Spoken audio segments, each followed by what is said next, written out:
Returning to the rule of threes, today we'll talk about food preparation. Remember, in the rule of threes, you can only last 3 weeks without food, and so this video will talk about what I would recommend you do to prepare. The Florida Department of Agriculture identifies different types of food emergencies: natural disasters, hurricanes and floods, food recalls, foodborne outbreaks, and intentional food contamination. They go on to say that regardless of the type of emergency, you should always keep emergency food supplies cool, high, and dry until needed. Replace and use them annually. Discard any damaged food and any food moistened by water, and discard severely rusted cans. Going back to FEMA, they talked about having a 3 to 7 day supply of non perishable food for each adult. I think that's low. I think you should aim for 2 weeks to a month, and I'll give you a strategy for that.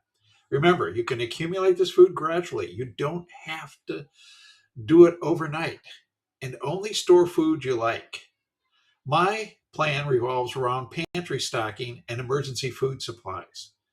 We will always attempt to keep food in the refrigerator cool with auxiliary power supplies, which we will cover in a future video. But if cooking fails, we will cook existing refrigerator food as quickly as possible and consume it first.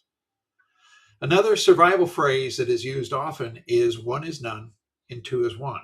I use that for all of my emergency preparations. For example, to cook food, I have 4 options. We have a kitchen stove that is natural gas. We have a gas grill with a side burner. I have a Coleman portable stove, and we have a solo wood stove. Always have a backup. When cooking, you've got to be aware of smoke and aromas generated, as they may encourage company of people that are low on food. And you may or may not want this company. So just be aware of that. Your food pantry is your first line of defense.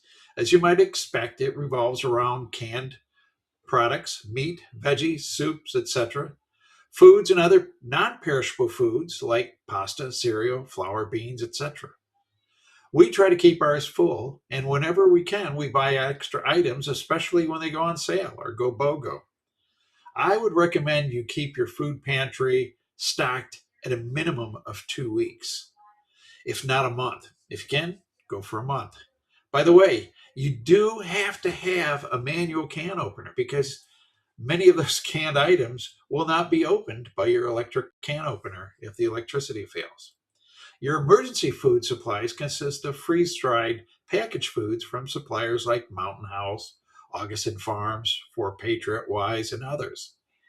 I would recommend you sample what they offer before ordering because this food may be an acquired taste and you may like some brands better than others.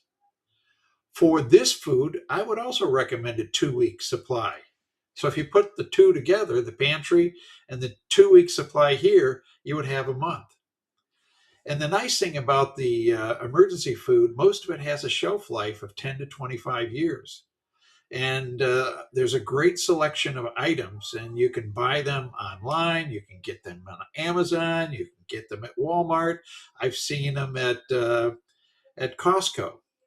By the way, don't forget to have coffee and tea, freeze-dried coffee and tea, and powdered milk. Remember, your curd probably is not going to work, and dairy creamer will be in short supply, so you want to have your alternatives. Now, when buying emergency food, I prefer the buckets because they store easily and are stackable. Many will contain 120 or so servings per bucket, but remember the servings are not as large as you might be used to, so plan accordingly. Some folks like to buy the number 10 cans and stack those. That's an alternative to the buckets. Another thing that I do is when traveling on long trips, I buy these 72-hour emergency meal kits, and they include about 25 servings, and it's considered good for one person. So for my wife and I always carry 2 of these when we go on long trips, along with the water packets I mentioned before. They do not include coffee, so if that's an issue, you better take some of that with you. Regardless of how you prepare for your 2 week to 30-day supply, pantry, or freeze-dried, start planning today and begin accumulating. Don't be the person that goes to the store the day before an emergency only to find it empty and surrounded by a mob. By the way, if you see a product on my video, it's there because it's something I bought used. I'm not sponsored and I will not recommend anything that doesn't work for me. So prepare today, Florida, and be ready. My next video will be on lighting and power, so stay tuned. And as always, please subscribe and watch, and thanks for watching.